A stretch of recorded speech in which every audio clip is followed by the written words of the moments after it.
time for the Ron and Brian podcast.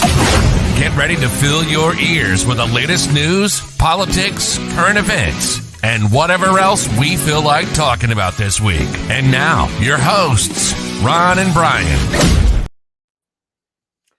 And good evening, everybody. It is Sunday night. It is 8 o'clock. It is time for episode 204 of the Ron and Brian podcast as we barrel down, coming up on, 4-year anniversary coming up in the next couple of weeks?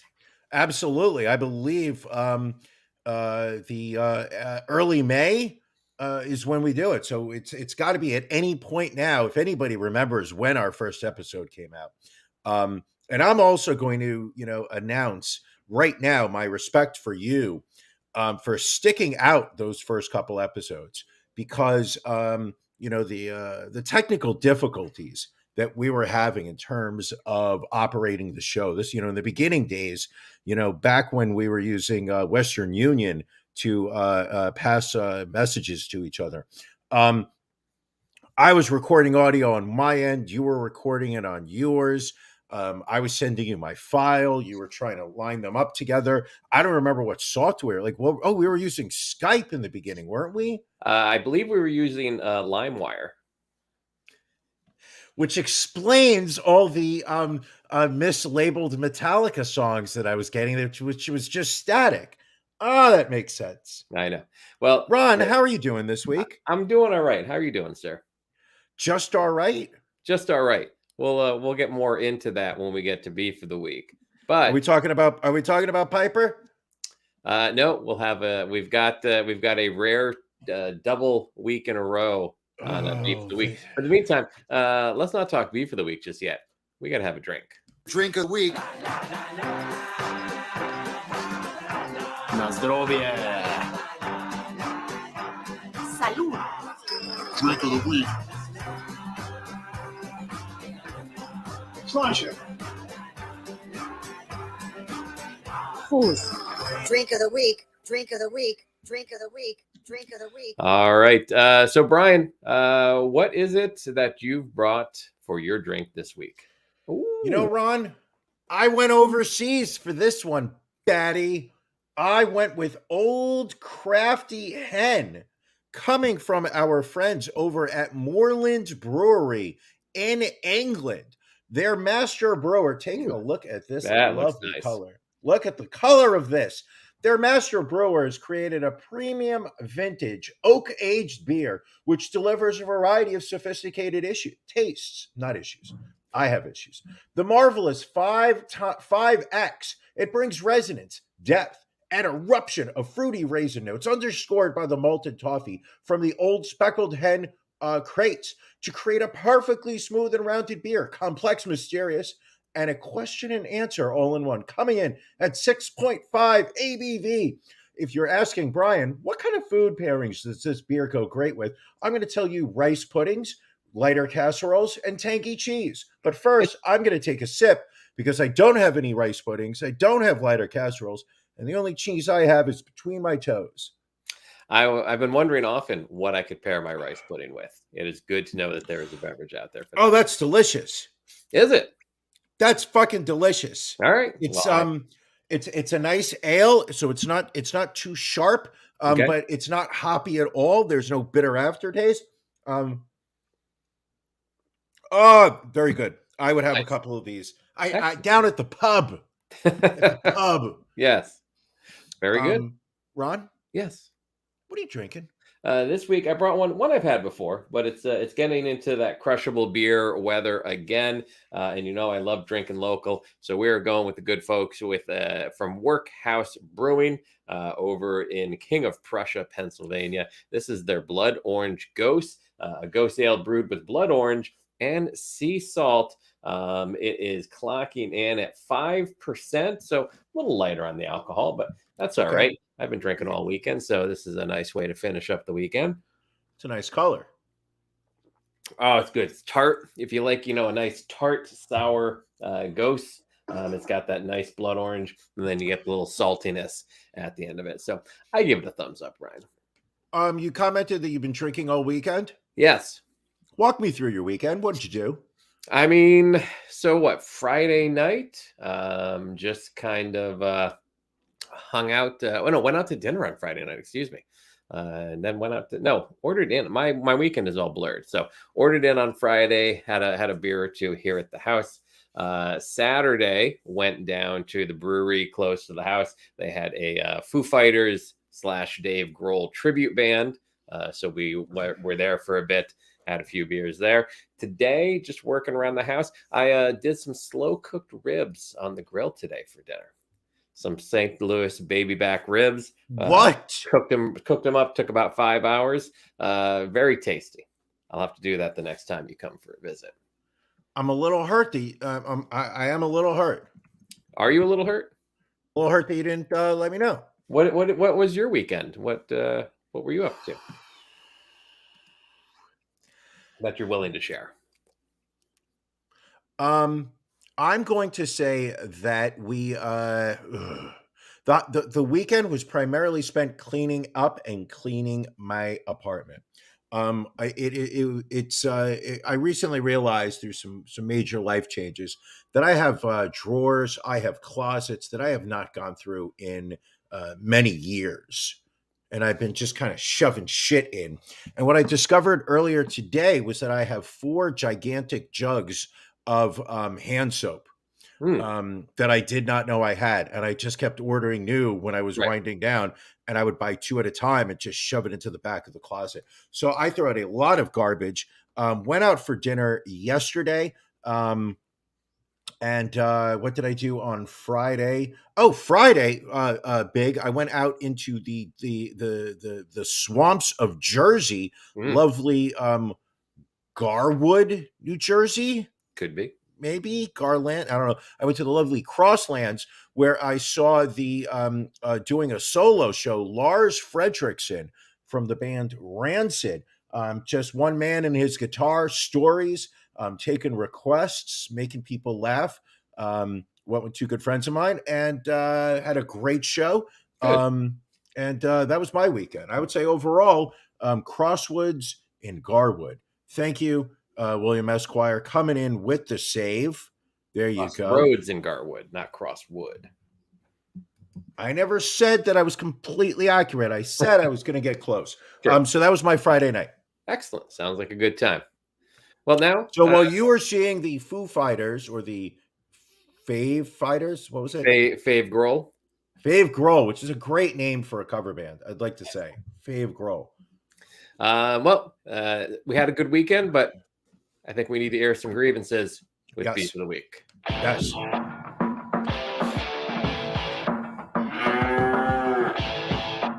Ron and Brian's Beef of the Week.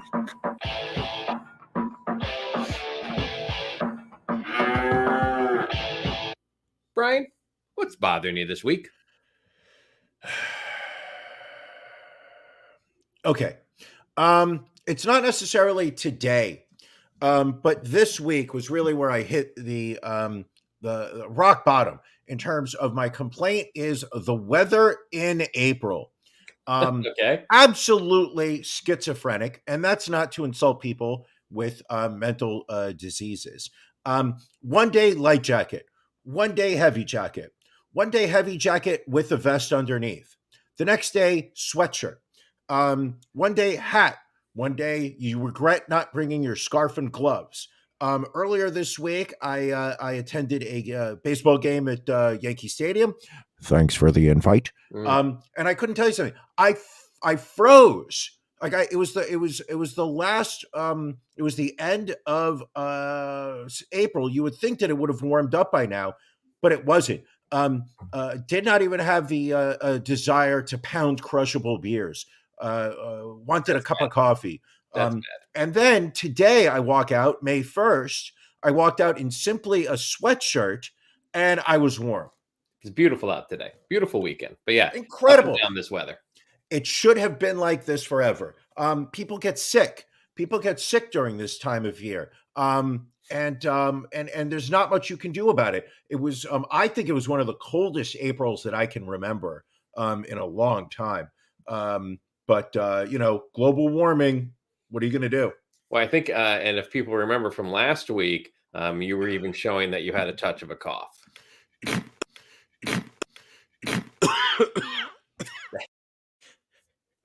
I said I was going to pull that video clip from last week's episode, and I did. And I feel like, we used to use This time's gotta stop. when it was time to cut you off. Now I think we've got the Brian cough sound effect that we will cut you off with.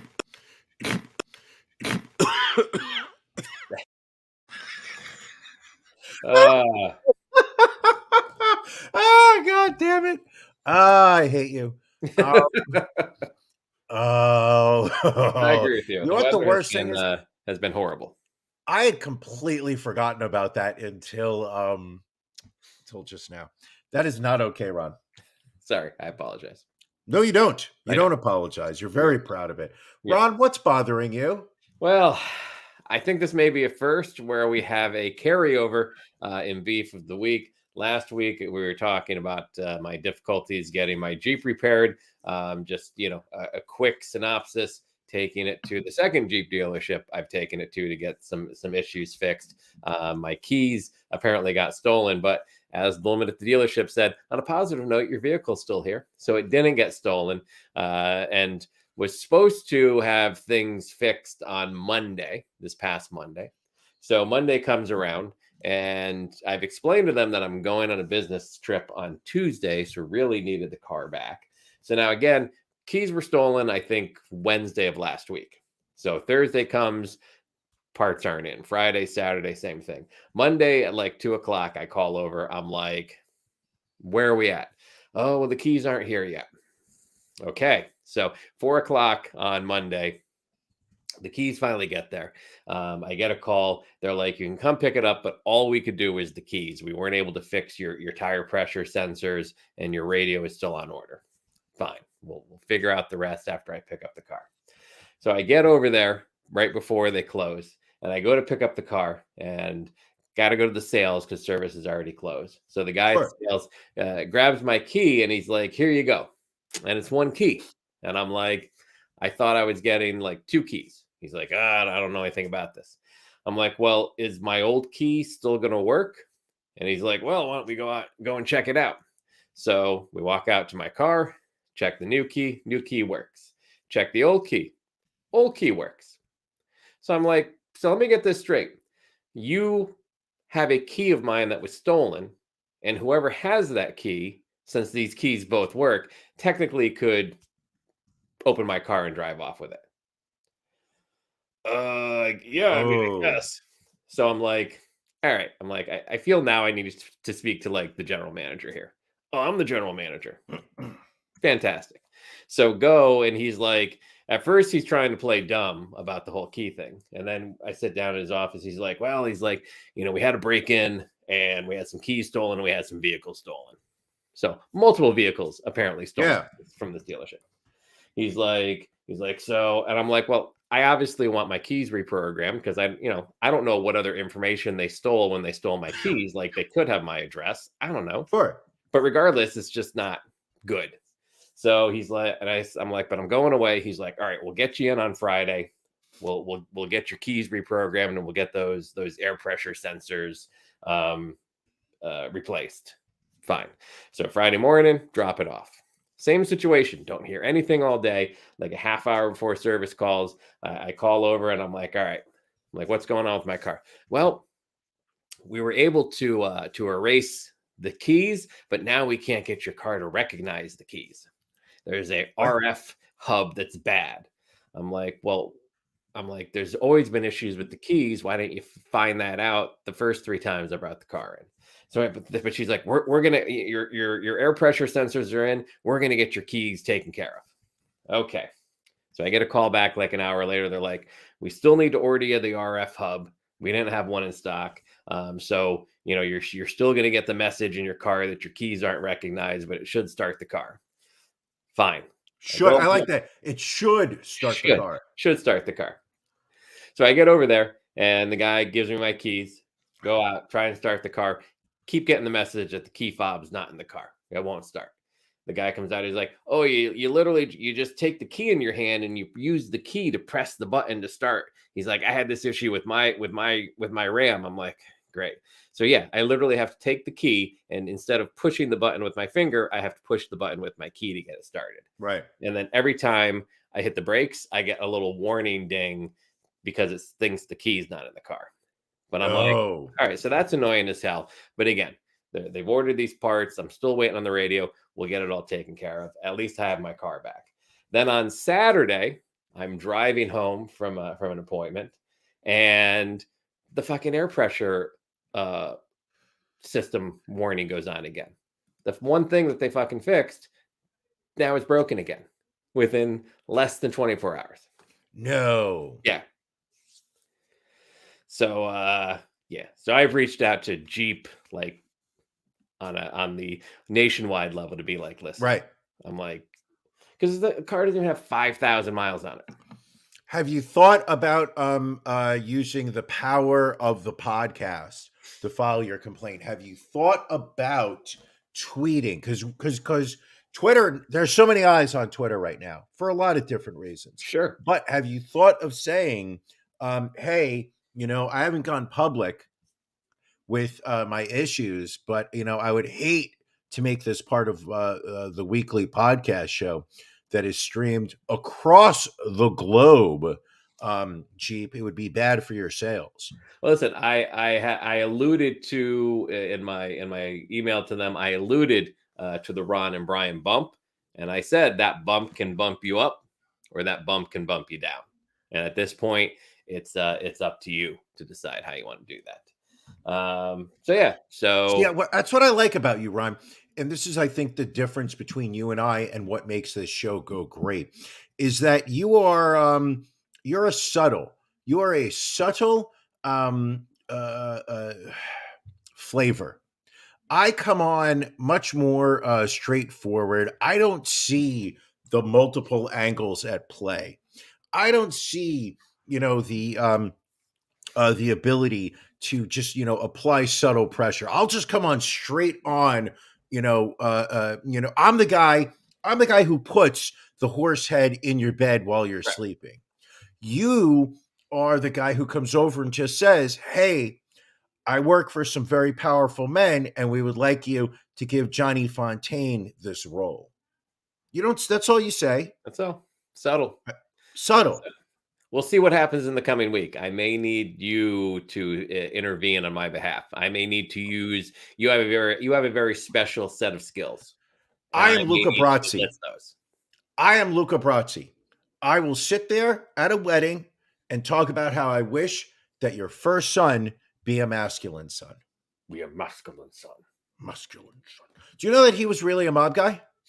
I did not know that.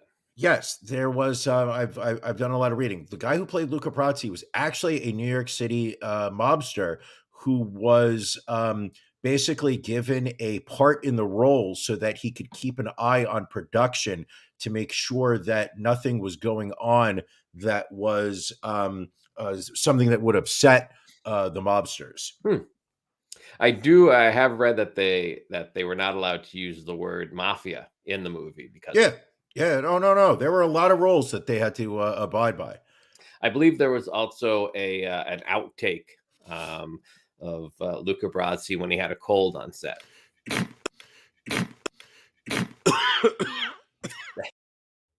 I'm gonna get so much so much use out of that clip. Anyway, what do we have on deck this week, Brian? We've got a lot that happened in the past week. Hold up. Before we do anything, okay, I think we have to celebrate that the pandemic is over. Yes. The pandemic was over. United States, we have defeated the pandemic. Even Dr. Fauci said Papa that. Fauci, excuse me, Papa Fauci, or as the females like to call him, Daddy Fauci. He announced earlier this week that the pandemic portion of COVID-19 has been met, has been passed, and we are on the other side of it. So it's all over. We have nothing to worry about. Brian, the next day he walked that statement back. Right. Apparently, the next day he said that we're just in a different moment of the pandemic, but that he thinks the pandemic isn't over. So it's not over. I don't know. I mean, we don't have to wear masks anymore. I don't need any more booster shots. Children are still celebrating the fact that they don't have the receptors. I feel like life is back to normal. Well, I mean, I will say this. I have definitely seen a drop in the use of masks in public. Much fewer walking in streets. I'm starting to see a lot more people on the subway without a mask on. A lot more people in stores and whatnot. Personally, I'm not going to, I'm not speaking for the podcast here, but I'm saying that, I think that the numbers are wildly underreported of people who are testing positive for COVID-19 right now. But I think that if you're looking at the published hospitalizations and death rates, those are staying dramatically low by comparison to where we were in March 2020. I mean, we all remember the refrigerated trucks parked outside hospitals, the forklifts carrying just bodies out into the streets. I mean, those were tragic periods. Me throwing up in my sink because I just couldn't hold down any solid food. Me losing 20 pounds in.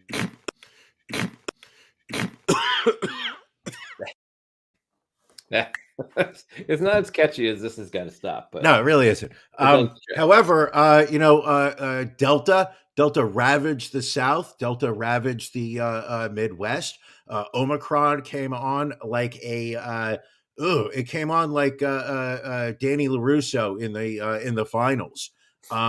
It crane kicked the whole United States. But a lot of people got sick.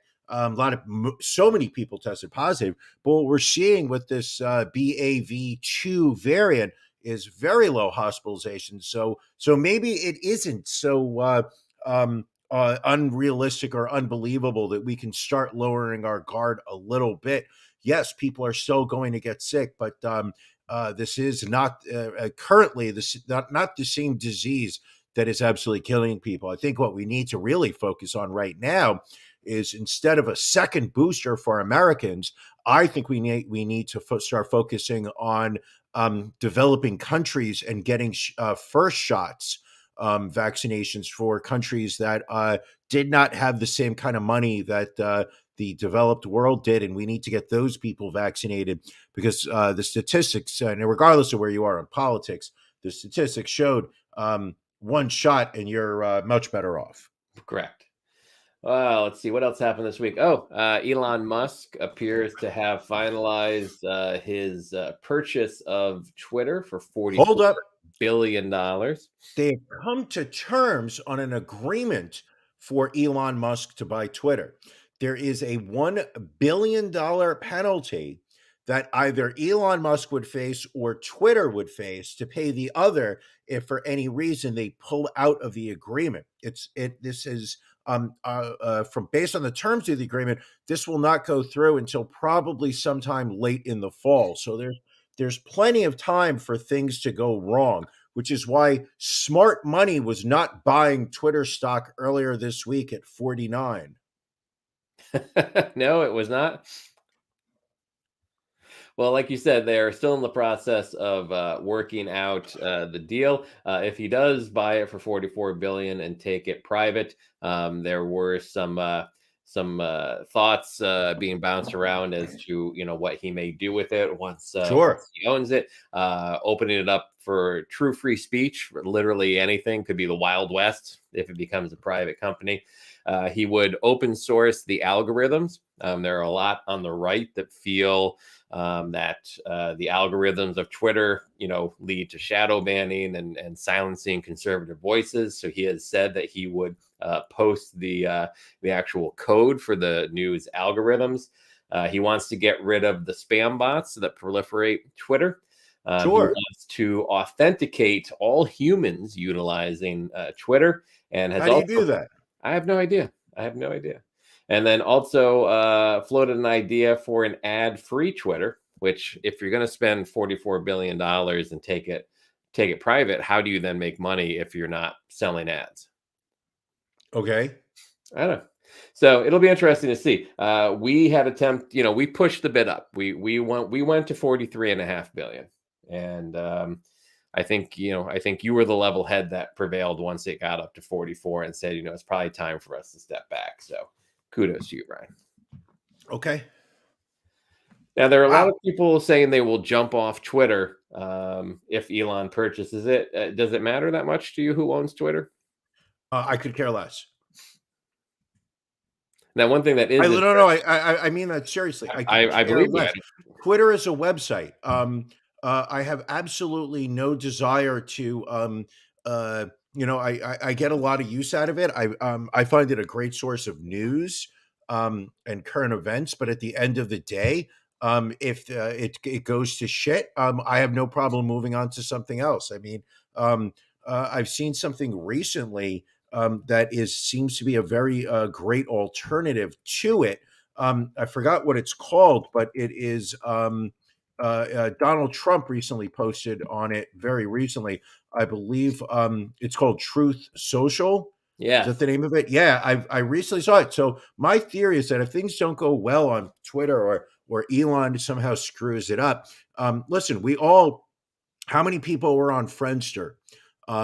And used to spend hours on it. How many people were on MySpace and spent hours on it? And we all moved on. It did not change our lives. It did not affect us negatively when we moved on. If Twitter ceases to be the site that provides us with that value that we're getting right now from it, there will be a competitor. The free market will always meet the needs of the revenue. So if Twitter falls apart, then Elon just wasted $44 billion on a useless site. People move somewhere else. The traffic will always go to where it wants it to be. And a good question. Will Elon Musk make Alec Baldwin unblock Brian? If Alec Baldwin, I will say it again, if Alec Baldwin ever unblocks me, I will continue to point out that he killed a lady. And I may say that he shot a lady, but I will insist on staying blocked by Alec Baldwin. I take it as a point of pride that I am blocked by Alec Baldwin on Twitter. And we are proud of you. Thank you. Thank you very much. You know who else we're proud of, Brian? A gentleman by the name of Najat Ozu, who is single-handedly holding up a $70 million condo project in the Upper West Side because he is refusing to leave his one-bedroom penthouse apartment, saying that he and his dog would have nowhere to go. He's only being offered $30,000 to move out of his apartment, which he currently rents for $3,350 a month, which apparently is actually low for Upper West Side. What is he currently paying? $3,350 a month for a one-bedroom penthouse. So I mean, no. That's incredibly low. Yeah. And it's just interesting though. It's a $70 million project, and they're only trying to throw him 30 grand to try and get him to go. Like, I would imagine they should throw him $1 million at the least. He's also now claiming he's facing bullying tactics from his landlord, including sound pollution, like running an industrial fan outside of his window. I mean, can we all agree that landlords, for the most part, suck? Yeah, I think so. I mean, how is your landlord? I mean, we never really talk about you rent there in your area of Queens. How do you feel about the people who run your building? I would say that you got it's really about expectations. You get what you pay for. I am paying what is considered a very reasonable rent for a 2-bedroom apartment in New York City. I'm not living in Manhattan. I know people in Manhattan that are paying twice as much as I am. But they're living in a more modern building. They probably have balconies, better views, things like that. I decided that I wanted space. I've got a lot of space in my apartment. But when you think about it, the bare minimums or what my expectations from my landlord are absolutely being met. I get plenty of heat during the winter. The hot water is always working. If I have any problems and I call the super, he's responsive, comes up and fixes the issue. There is a massage service, in calls that they operate in this building. Nice. Haven't used it yet, but just knowing that it's there is something that makes me feel better. I understand they've also extended that massage service to like friends and families of yours. Have anybody used that massage service? Oh, Janelle is saying that she Chanel, you used All the right. massage service from was and what I would love to know is whether Janelle used it for like was she was there a happy ending? Did she have to provide anything in exchange? Maybe A trash social. That's I don't know what that is exactly. Very I don't know. well, My question is, like during the happy ending, was Janelle eating anything? Oh, she was eating a Kaiser roll. Go figure. makes sense. Go figure. Go figure. Listen, when you can't get a delivery, you go with the Kaiser roll. Well, sometimes you get delivery. It's just the fees are outrageous sometimes Ridiculous. when you try to order a sandwich and some soup. So, Brian, our next story, this may shock you a bit, but do you remember the We Build the Wall cause that raised millions of dollars to assist building a wall along the Mexican border? Yeah, of The course. I mean, I donated lots of money to it. This shocking news is the people who started it were ripping people off. What? Yes, stealing money. Brian Colfage, the veteran who helped start the program, he admitted in court last week that he conspired to secretly take more than $350,000 of the donations for himself. He has now agreed to forfeit more than $17.8 million, and he has agreed to a plea deal, which will require him to pay at least $143,000 in unpaid taxes, serve a sentence of 51 to 63 months in prison, as well as pay a fine of somewhere from $20,000 to $200,000. Andrew Bottolato, another We Build the Wall employee, also entered a guilty plea to a count of conspiracy to commit wire fraud. The judge in the case, however, has yet to approve the agreement. Under current sentencing guidelines, Colfage could face a sentence of up to 46 years in prison for the charges. Now, this is also the same campaign that Steve Banner also faced fraud charges and allegations of taking $1 million from the project, but he was pardoned by Donald Trump during the last hours of his administration. So he didn't face any charges on that. Shocking. I think the thing is just be careful who you give your money to. Speaking of money and who you're giving money to, Ron, please remind people that we have a Patreon that for a very reasonable amount, as little as $5 a month, all the way up to $150 a month, you can give us your money. Go to our website here. There is a banner running below. RonandBrianPodcast.com. Click on the button on the upper right hand corner to become a patron subscriber. What do you get? You're asking right off the bat. Every week we do at least 30 minutes of content behind the paywall that is content that we should not be putting on YouTube, that is not Facebook friendly. Stories about sex, OnlyFans, hookers, drugs, underage. No, nothing about underage. I just wanted to see if I could get Ron uncomfortable.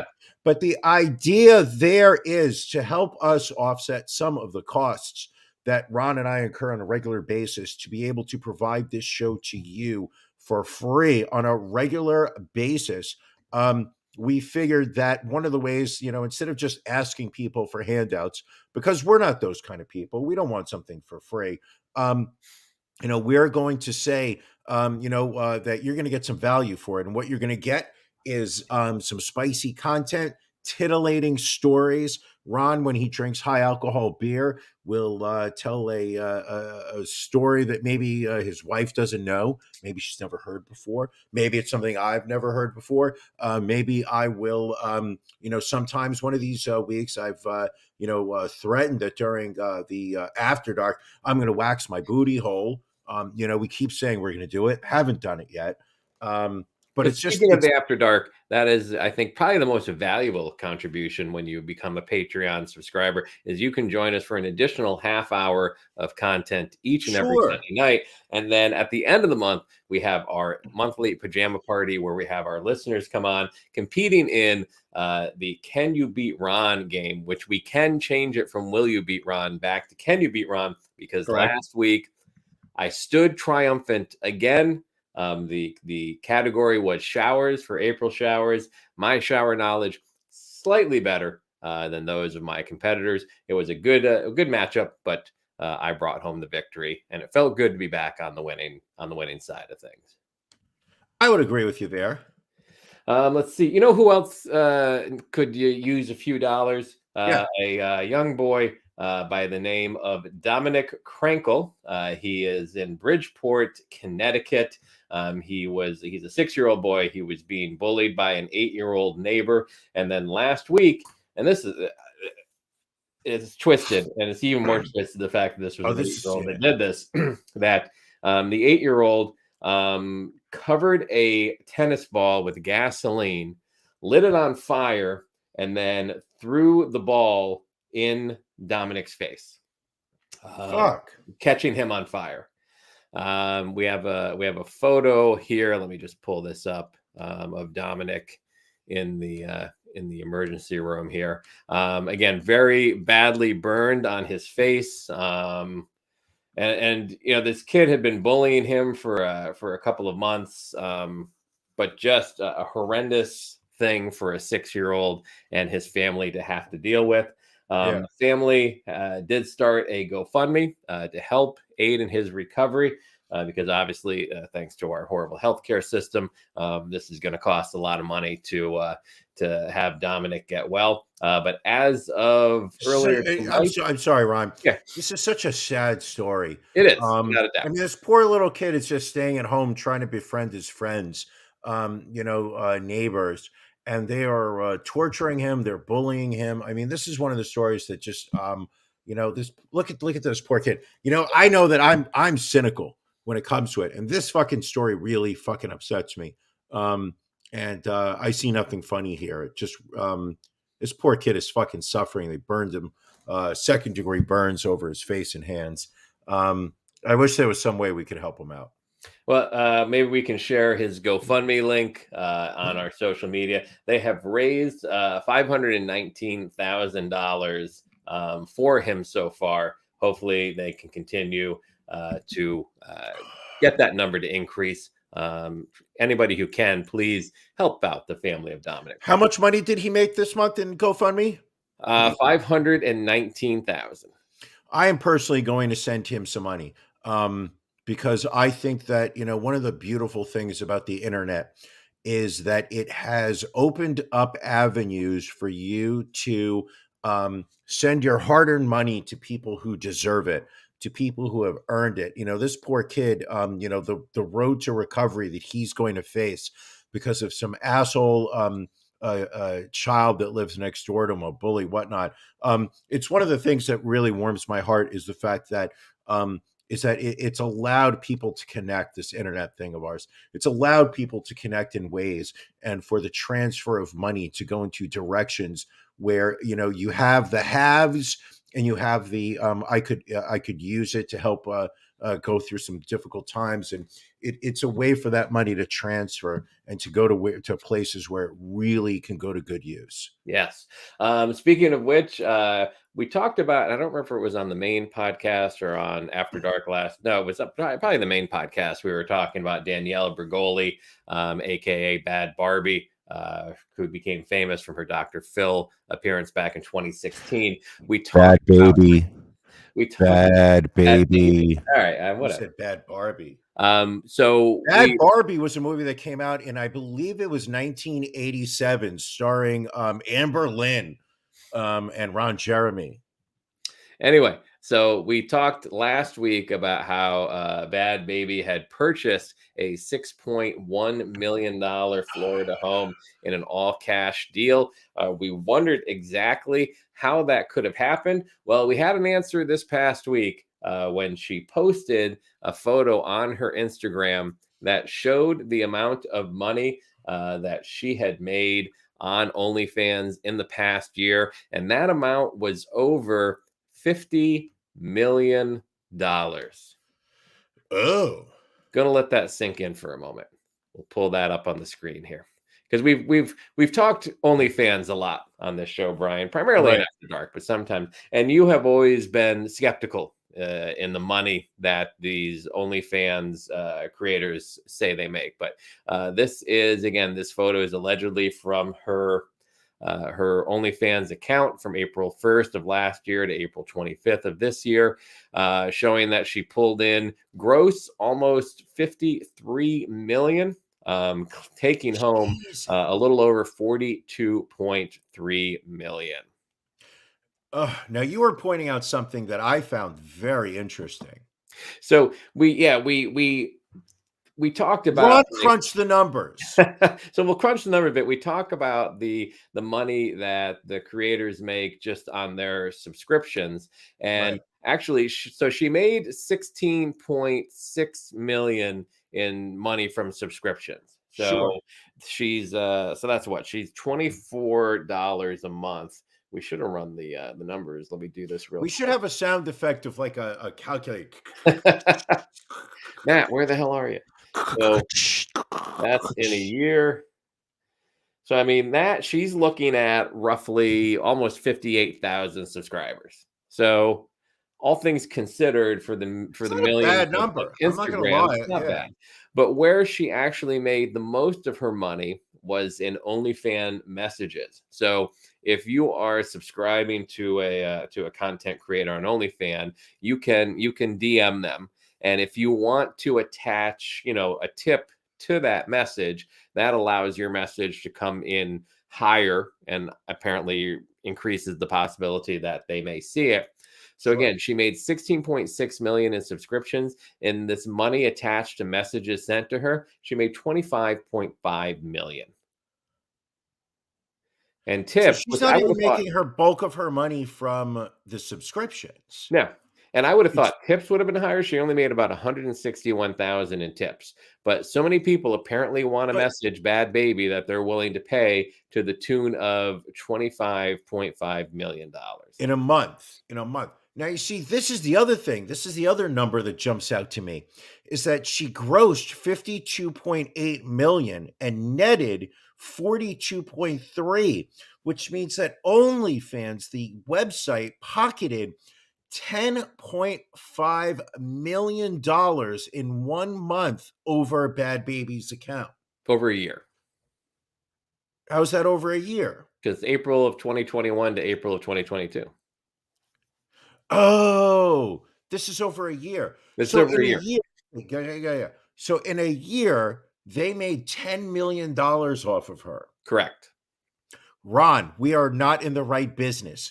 We are not. need to create a website with credit card transactions where we can get women who are in their early 20s who want to take their tops off, and we can connect them with horny dudes that want to send them a lot of money. We don't even have to create the content. All we do is drive traffic and make money. But given this news from Bad Baby, Brian, I believe you have an announcement you'd like to make. Yes, ladies and gentlemen. The Ron and Brian world premiere.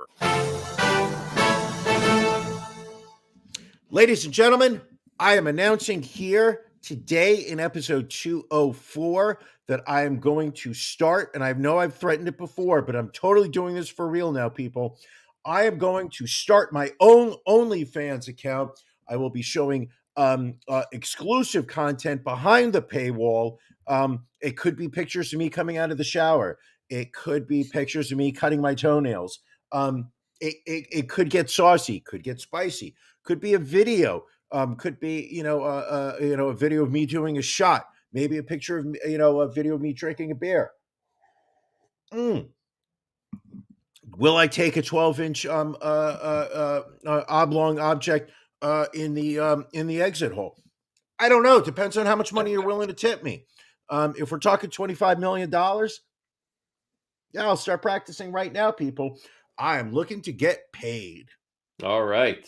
We'll keep an eye out for that. We will obviously we'll share. It'll be Brian's on our OnlyFans socials. Yes, absolutely. But without OnlyFans / not Brian is absolutely going to blow up. a lot of feet in pics. I second. think you're going for too. Here, just you want a little. A little taste. There you Little go, taste of people. what's to come. That's a free one. You want a second one? You're gonna have to pay for it. Let's see. This is interesting. So you put this story on our list today about a family that was staying at a hotel in Toronto, I believe. Sure. So they were unknown the hotel they were staying at, but they apparently were ripped off for over $6,000 because they ordered room service at the hotel. Apparently, there was a room service menu that was slipped under the door. Had a number that you had to call to place the order. So they did. They called. They placed the order. They gave the father's debit card to who they thought was the hotel staffer over the phone. Sure. Waited over an hour and a half. Got no food. And when they called the front desk, found out that they never had an order for them.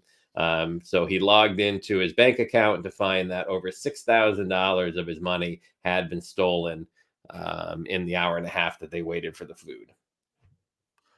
Now, have you heard of something like this before? This particular one is new to me. Yes, the fake room service. Now, I have a question, which is about the scamming of money. Okay, Sure. so you get somebody's debit card information. Mhm. You go in and you take $6,000. Right. Where does it go? Is it going to like a Russian bank where like the United States has no authority to claim the money back? Is it going into a temporary account that somebody has gone to the effort of opening in America and then shutting down after a couple uses? It's just I know how difficult it is here in America to open up a bank account. Right. You've got to show a lot of different pieces of identification. I know that if they, they'll shut the account down very quickly if there's any hint of, activity that's fraudulent. So I don't understand, where is this money going to, and how is it that it's impossible in the interconnected world of finance for these accounts to get shut down and the money returned? I mean, I would imagine, either it's a case of it's the account is somewhere international that the money's being moved to, or to your point, is it a case of where they get the money and then they move it to another account? I don't, with the way you can do with VPNs and computers and things these days, I would think it's very easy to kind of hide your money trail to an extent. But this scam requires somebody local to get into hotels and put flyers underneath doors. Like, this True. isn't a digital only scam. This isn't like somebody from India who's calling me to tell me that my social security number has been what's the word I was thinking of? Compromised, and therefore what I need to do is give my banking information so they can validate that I am who I am. Like, I've gotten those scams before. I love talking to them on the phone because it's clearly not somebody from Tennessee, and they're calling me first name Steve. Always first name is Steve, and those guys I will talk to. I have nothing better to do in my life. I will absolutely, if I get an automated message, please hold for the Social Security Department, I'm holding. Well, and I think what happens a lot, I've watched some of these videos on YouTube of people trying to crack down on scammers. These scammers in foreign countries will connect with people in the States. This was in Canada. So, I mean, they connect and, they find these people to assist them, promising them, a portion of whatever money they're able to take. So, Mhm. this could be someone based in a foreign country connecting with someone, in the US who will go, drop these flyers at a hotel, push them under the door, what have you. Again, I mean, there are, I've heard of a number of different scams that people try to run on people staying in hotels. The big one typically is, you will get, a call in your room from someone claiming to be down at the front desk and say, there's an issue with your payment. In order for you to continue staying in the hotel, we need to get another credit card number from you, but I can take that Oh. from you right now. You don't have to come down to the desk. Like, that's one that I've heard Oh. of. This room service one is kind of new too. But needless to say, if you are staying in a hotel, the hotel will never ask you for a credit card number over the phone. They will always have you come down to the front desk because, these days they've got the chip and pin technology. They have to scan your card. They just can't take a number. And, also, if you're ordering room service, anything within the hotel should be able to be charged to your room. So you should not need to give a credit card for room service, restaurant, whatever. Sure. And unfortunately, Wow. folks, and I will say, there is, if you're going to order out, I mean, that's, another reason why Uber Eats and DoorDash have become very popular with people staying in hotels, because it's at least a platform where you're purchasing food and you know it. Even with pizza flyers, you could be getting the phone number of a company that doesn't really exist. You could be calling up to order a pizza, and now they've got your credit card number and doing the same thing. Wow. You know what's weird? It was wild. I don't know that I would have ever thought of that. Yeah.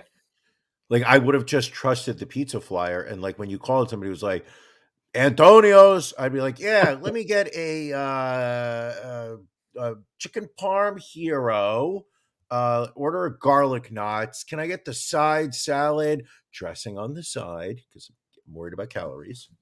Is that your go-to, the garlic knots? No. I will only do garlic knots if I'm with other people. I feel like if I'm ordering, like, a chicken parm hero, I'm already getting way more bread than I really need, and then to add on garlic knots, it's, but to me, I will say that is one of my guilty pleasures, It is a is. I garlic knot. agree. But I think we've taken a step too far, because now what I see that the move is to take an order of garlic knots, put it in one of those little tins, and then load it up with mozzarella Oh, cheese. And one then thing you put that in the oven and you melt the mozzarella cheese. So it's this gooey, cheesy with a garlic knot. I can only imagine how fucking delicious it is. Oh, But I sure. also look at it and I'm just like, you know what? 25-year-old me would have absolutely gone to town on that plate. But now I look at it with the wisdom of somebody my age, and I'm like, you know what? I just don't need it. I would like one garlic knot. Can I get one Just give me garlic a knot plain garlic knot. Maybe an order of garlic knots for the table. for the For the table? table. For the table. Yeah. What I else is going just on? The Johnny Depp defamation trial continued Oh, this I was referring to it as the Amber Heard defecation trial. week. We did hear that apparently both of them shit the bed. That seems Whoa, to whoa, whoa, be. whoa, whoa! When did I never heard that Johnny Depp shit Did I the hear that bed? wrong, or was it just her? I heard it was just her that shit the bed. But what are your thoughts about this trial? Okay, so my understanding, and you correct me, this is one of those Ron sets the story straight, Sure. is that they were married. Were they married? Yes, they I don't were. I know. guess. Yeah. Yeah. Then they got divorced, and in Right. the divorce, she wanted everything, but they weren't married for a particularly long period of time. Right. After the divorce, they started saying things in public about how awful the other person was. I believe she started accusing him of domestic abuse, which absolutely affected. I think he lost some movie roles as a result of it. So he sued her for defamation. She countersued him because he said some things publicly that put her in a negative light. And what we are watching now is a trial where they are both suing each other to see what compensatory damages were caused based on the verbal comments that one made of the other. You're close. I mean, I'm gonna say you are closer than you normally are. And keep in mind, I am not following the specifics of this trial. I'm going to say this, and you can tell me if you think I'm wrong on this. But Johnny Depp, I remember when he came up on 21 Jump Street, I remember thinking that this was he was the next Brad Pitt. And I don't even think Brad Pitt was popular back then. But I thought that Johnny Depp was going to be Brad Pitt, like Hollywood A elite whatnot. Didn't make it. Didn't happen for him. Based on articles I've read about him, I don't think he wanted it. I don't think that he wanted to be that level. And at the same time, I really think that this was a bad relationship, that these were two people who had a lot of hostility towards each other. And rather than just walk away, I think that they each drag the other down further. And now we as a society are wallowing in the cesspool of their relationship, literally getting our rocks off on watching other people's struggles. And it just makes me very sad that this is public, that this is public spectacle. And at the same time, that these are two people who are very unhappy with the relationship they're in, and couldn't find a better way of getting out. Right. I mean, I have to agree with you on that. I think, my takeaway is, I don't know that there's necessarily an innocent party in this situation. Yeah, they're both terrible people. I think it was a very toxic relationship, and each of them did and said things that were pretty horrible. To kind of clarify, what the trial stemmed from is, back in 2018, Amber Heard released an op-ed that she wrote for the Washington Post when she became a ambassador for the ACLU regarding domestic violence. So she described herself as a, quote, public figure representing domestic abuse. And even though Johnny Depp wasn't named in this op-ed that she did, there were a number of people who were like, she's referring to Johnny Depp. And it was 2 days after the op-ed was released where he was fired from Pirates of the Caribbean, which obviously was the most, kind of lucrative stage of his career. So, he has filed this lawsuit for $50 million, could double with compensatory damages. I don't believe she's countersuing him in this case. So basically the defense that Amber Heard is putting out there is that, number one, it wasn't defamatory because Johnny Depp is not mentioned at all in the op-ed. But if people did draw that conclusion, it's fair because he did abuse me. Yeah. So that's kind of the angle they're taking. Whereas, Johnny is playing, the victim of domestic abuse. But I think at the end of the day, they were both victims of each other's abuse. Yeah. What I find surprising, and I don't know the specifics of this, because I've really tried to avoid being exposed to it, but it's very hard now on social media nowadays, is that it seems like her legal team is quite poor. I don't. Yeah, it's interesting. I don't know why, well, I do know why. With TikTok, you watch one video and then it's just automatically going to start pushing more and more to you. There's definitely been a lot. Are you talking about how the algorithm tends to feed into videos that you watch and provide you more of those? Yes. So you're saying that if I continue to send you reels on Instagram of disabled people and you watch them, that it will also just start to provide those to you on its own, and I don't have to keep sending you videos like that? Possibly, very possibly. In fact, if you want to, I genuinely get a kick when I send you like 5 or 6 videos in a row, and all I get back about 2 hours later is, nope. That makes me laugh so hard.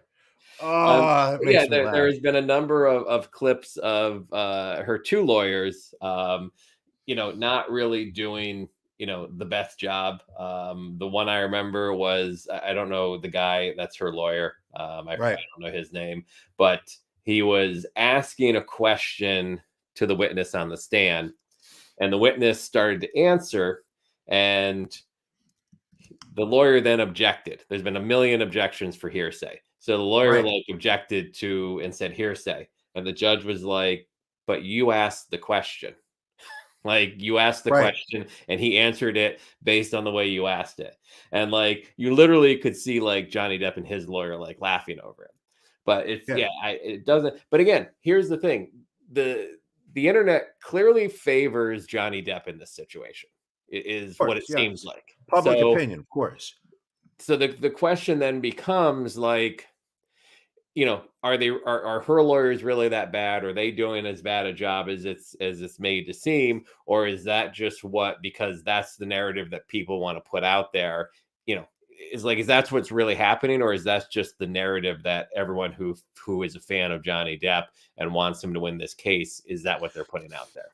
Well, I think the issue first off is that he has 20, 30 years of popularity. She is a Hollywood actress who at best would you describe as a B-level actress? I would say probably, yeah. I mean, had she not gotten together with him, I think, she probably would have ended up with Marilyn Manson. I don't know. Maybe she was with Marilyn Manson at one point, but it's like, I don't think she, it feels like, her being in the same name as with Johnny Depp was a step up for her, where I think, he's a leading actor, regardless of the movie he does. I've actually already lost my train of thought. Where was I talking about? Because I genuinely, We, we were talking about Johnny Depp being. oh yes, public opinion. Okay, Yes. so I think the fact that so many people have such a positive impression of Johnny Depp, I think automatically is going to slide them to a position of thinking favorably about him. When when they were coming out of their relationship and whatnot, and she started to take this position publicly that he was an abuser, that he had assaulted her and whatnot. I think that it caused a lot of damage to his reputation. This was during the Me Too movement where women were standing up and saying, I am not here to be abused by a man. It's not okay. And suddenly Johnny Depp's name got started to thrown into the mix with a lot of toxic men.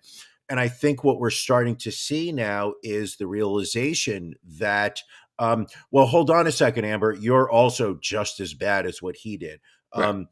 You are no more better in terms of your actions, but you immediately, and I think this is just one of those visceral American stories where, someone stands up and says, I'm the victim here, poor me. And then suddenly it comes out that they're also a piece of garbage. I think it causes Americans to want to pull them down as quickly as possible.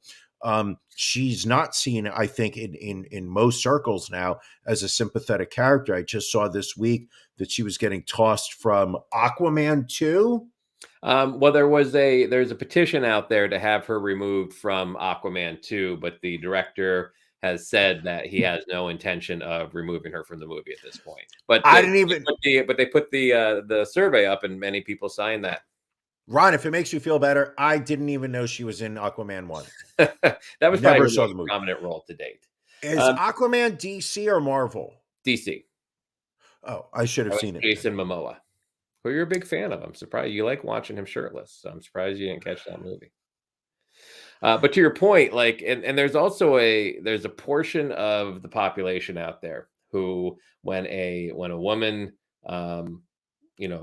accuses a man, especially a high profile man, of domestic violence, there's a segment of the population out there that automatically believes the man and feels Sure. that the percentage of women that lie about domestic violence is much higher than it actually is in reality. Sure. But this gives them now an opportunity to really, kind of trumpet that talking point that they like. Because again, I don't think Johnny Depp is innocent, but I think, like you said, both of them are horrible people. But this just gives, that section of the population that likes to accuse women of falsely accusing men, it just gives them some more supposed ammunition to throw out there as well.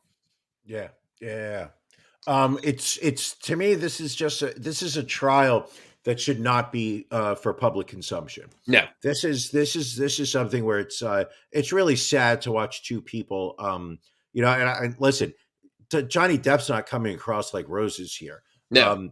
Some of the videos or audio clips that they're playing of him, things he has said is just, I listen. I've had some bad relationships, and he's said some things that he's being quoted as saying some things in this trial that even I never thought it would say about another human being, even when I was at my lowest. Well, and some of the text messages that they've made him read that he sent to her and other people were, yeah. Yeah, it's just no. I mean, like, you may be a victim here, but that doesn't excuse your own shitty behavior, and he's guilty of that. Right. Speaking of domestic violence, Major League Baseball came out this week and suspended LA Dodgers pitcher Trevor Bauer 324 games for allegations of domestic abuse. Sure. 2 full seasons. Kind of surprising, somewhat, considering the district attorney in LA did not press charges over it. The accuser had requested a restraining order before that was denied. So, but in addition to this, he did have another accusation of domestic abuse. He has since filed a lawsuit against his initial accuser. But quite the statement that Major League Baseball has made, because you look at like NFL, perfect example, you may get a 3 or 4 game suspension for domestic abuse. Hockey, I don't even know if they suspend players anymore at this point. No. I think they Major brag League about it. Baseball throwing down the gauntlet with a 2-year subscription, 2-year ban, which will take him through the end of his current Dodgers contract, which means he will not get paid if this suspension holds up.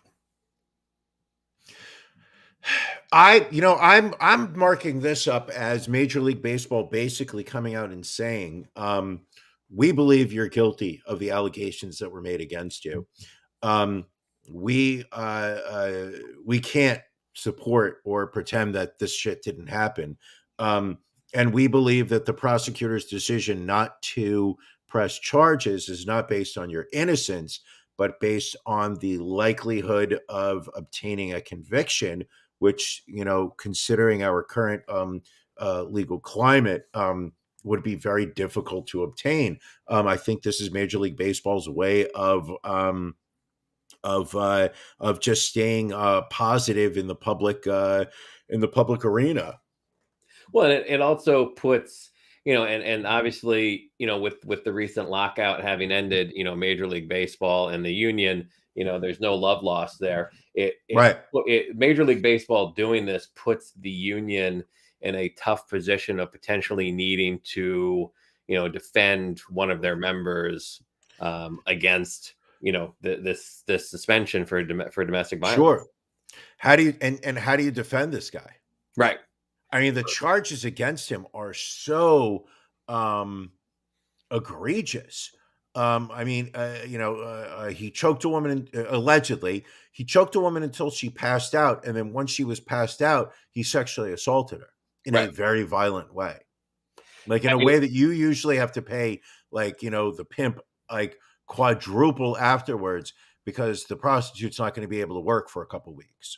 And I would imagine, being, he is a union member. I mean, if he files an appeal, which I would absolutely go under the assumption that he will. Sure. I think the union is obligated to provide him with a defense. But their defense, he could get an Amber Heard type defense. He could. Like, nowhere does it say that the union has to give him the best defense. The union has to provide him a defense. Yeah. Big difference. Well, we will keep up on these stories and many more. Yes. Speaking of big differences, a lot of people said to me, hey, what is the difference between Wynonna Judd and Naomi Judd? And a week ago, I would have said, what's the difference between them? I don't know. Not a lot of difference. However, today, gigantic difference. One is alive. One is dead. That's right, people. Earlier today, or yesterday, Yesterday. Naomi Judd, mother of Wynonna, mother of Ashley, dying at the age of 76. And this is where it's sad. One day before she was to be inducted into the Country Music Hall of Fame. One half of the mother-daughter duo, the Judds, they dominated the country music charts in the 80s with a blend of tight vocal harmonies, traditional arrangements, and modern pop aesthetics. Died in her house just outside of Nashville on Saturday. Cause of death was not specifically referenced. However, quote from the family was, "We lost our beautiful mother to the disease of a mental illness. Rumor on the street, suicide." Very sad. Very sad. And when I say rumor on the street, I'm talking about when William Esquire says it looks like suicide. That's all I need for word on the street. All right. Well, and with that, looks like it's time to wrap up this edition, this episode Yes. 204, and Yes. time to get ready for the After Dark, which we had mentioned earlier is exclusive for those folks signed up for our Patreon. If you want to hop over to ronandbrianpodcast.com, sign up at the bronze level or higher. We can get you that link in time for tonight's show at 9:30. In the meantime, Brian, anything else before we roll out of here this week? I love you. I look forward to seeing you. And to everybody watching right now, everybody listening, whenever you are, I appreciate the fact you've just given us 71 minutes of your life. I hope that we rewarded you with some entertainment. And if you get the opportunity this week, do something nice for somebody. All right. Love you too, my friend. Love all of our followers and listeners out there. We enjoy bringing you this each and every week. So we will bring you more next Sunday night at 8 o'clock. In the meantime, if you are a Patreon subscriber, we'll see you in about 18 minutes. Have a good week, everybody. Thank you for joining us on the Ron and Brian podcast. We're live each week on YouTube, Facebook, and Twitch. You can find prior episodes, links to our social media, and everything else Ron and Brian at ronandbrianpodcast.com. See you again.